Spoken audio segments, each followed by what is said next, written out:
Hey my dear viewer, quick heads up for you. This isn't a breathwork tutorial or video for instant energy hacks. If that's what you were after, no hard feelings. But I urge you to watch the rest of the video, as I can assure you that a careful, source-driven look at Buddhism from the very birth of it will be waiting for you. I'm sure this video will be full of details that will surprise all of my viewers. So if you're ready, let's begin. More than 2500 years ago, in ancient India, Buddhism emerged for the first time. Since then, it has expanded throughout Asia and the rest of the world, influencing ethics, civilizations, and the lives of innumerable people. In order to understand the phenomenon of Buddhism properly, it is crucial to grasp the socio-economic structure at the time of its emergence. Linguistics doctor August Thalheimer described the period as follows. On the one hand, the ruling caste of priests is opposed by landed noble property owners and wealthy merchants. They too are fighting with the caste of priests to dominate society.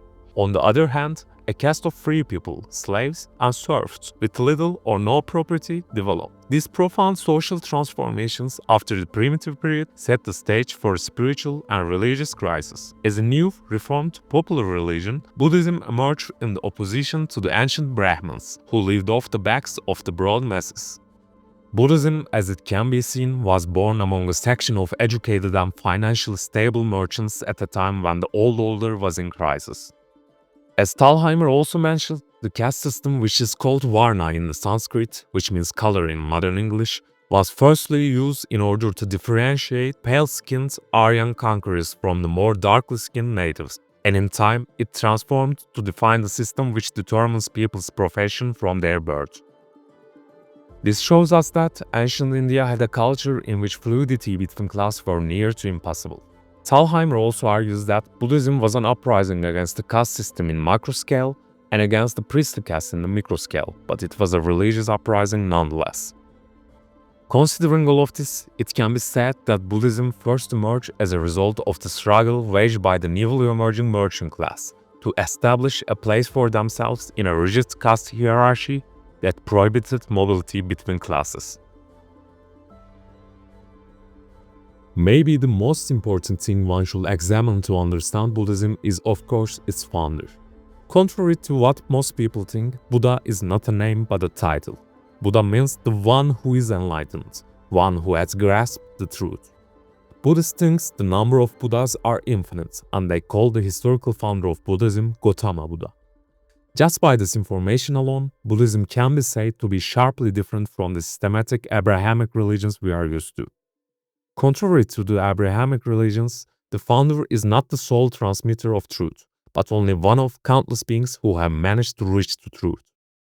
As Nakamura mentions, Gautama Buddha was born in the Shakya clan, which was in the past a clan that was living in the fertile lands of Terai region in Nepal. Shakya people were connected to the Aryan mythological heritage, and it was obvious that they were predominantly Indian in culture. It will appear that the Shakyas, in contrast to the majority of Nepalese, may be Aryan, if we assume that their mythical beginnings are connected to their tribal ancestry. Gautama was born as the firstborn child of Sudodhana, the king of Shakya. Shakyas were a clan in which warrior culture was reigning. Similar to those in ancient Greece, they had a limited republican forms of government, which were exclusive to male nobles and was overseen by a king. They were not in good terms with ruling class of India, Brahmin caste. Given this context, it is not surprising that the future Buddha Siddhartha Gautama came from this exact setting. As we previously examined, the newly powerful mercantile class's desire for a higher social status and autonomy in an India that was inflexibly governed by the caste system were partially met by Buddhism. Gautama's Shakyas' ancestry placed him in a tradition that was already hostile to Brahmin assertions of absolute social and religious power, and proved the necessary ground required for a movement that radically questions the social and theological underpinnings of the current power system in ancient India. Gautama was the prince of the warrior caste and trained according to his social class during his youth. He married the neighboring kingdom's princess and lived in the luxury of palaces. When he left the palace and saw the profound misery in which the people he was destined to rule lived, it wounded him deeply. And at the age of 29, he snuck out of the palace, abandoned the riches of royalty, and began his journey in searching of overcoming suffering. These early parts of Buddha's mythological story occur more or less in the same way in most ancient Buddhist scriptures and have higher credibility. Since this video deals with Buddhism and not Buddha himself, we will not examine the main part of the life of Buddha, who is estimated to have lived for 80 years. The Zen monk Thich Nhat Hanh's book about the teachings of Buddha starts with these words: Buddha wasn't a god, he was a human, just like you and me. Han also mentions that for 45 years, Buddha said again and again that he was only teaching to suffer and how to transform it. This is the essence of Buddha's teaching. Not to reject or deny the existence of pain, but accept it as it is and learn how to transform the pain in order to achieve a painless state.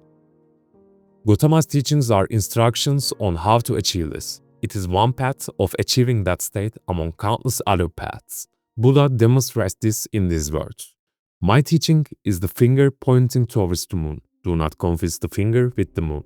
In accordance to all of this information, it can be argued that Gautama's teachings do not constitute a religion with rigid rules and unquestioned doctrines to be followed. Rather than a religion, it bears far greater resemblance to Stoics of ancient Greek and Rome. From a philosophical perspective, the term metaphysics is used to investigate the most fundamental features of reality. If we wish to examine the building blocks of matter, we must turn to the science of chemistry. Yet when analyzing abstract concepts such as happiness, no scientific discipline can provide adequate insight. Given this definition, and especially considering the Buddha's own teachings, it can be argued that, at least from Gautama's birth to his death, Buddhism was a philosophical quest to end suffering. Consistent with this claim, Gautama's teaching does not assert that the truth emanates solely from himself. Rather, it presents itself as merely one among countless paths discovered for attaining enlightenment. It must be said that even with non-theistic Buddhist schools that emerged after Gautama's death, traits common to most religions emerged, such as temples, rituals, pilgrimage sites, a priest-monk class, and similar institutional elements. It can be argued that this religionization of Buddhism, even in non-theistic branches, are direct result of the influence of Brahmanism on Buddhism. The adoption of Sanskrit language and the growing political influence of Brahmins on Buddhists forced them to even accept the different caste of people as different species, which was a direct contrast to the teachings of Buddha. In the end, a watered-down version of Brahmanical worldview on society became the Buddhist norm.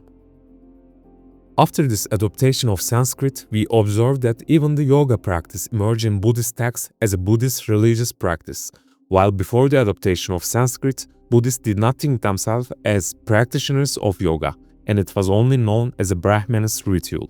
The Buddhism we have examined, which was born against the Brahmin caste, have completely disappeared or lives in a Brahmanical shape today in the Indian subcontinent. As a result of this, and Buddhism somewhat becoming the state religion of Mauryan Empire, Gautama began to be seen as a divine being with metaphysical powers at an increasingly growing rate. At the late period, we even see Buddha being called Deva Deva, which means the god of the gods. In this stage, all traces of Buddha's humanity are erased and only the godly aspects remain. This idea of superhuman Buddha was connected with the Indian belief of reincarnation. The divine features of his were a result of the good life he lived in the past. There were even rumors that he was a student of a Brahmin in one of his previous lives. Considering all of this, it is possible to see that how Brahmanism, the order of the past, step by step incorporated Buddhism, which was born as a reaction against itself, into itself over the centuries, and how it elevated Buddha to the position of a god. And that will be all. What we should see across all the shifts we examined in the video is a single lesson. Buddhism, like other living traditions, has been reinterpreted according to the needs, values, and social structures of each era. Thanks for watching. If you enjoyed this video, don't forget to like and subscribe.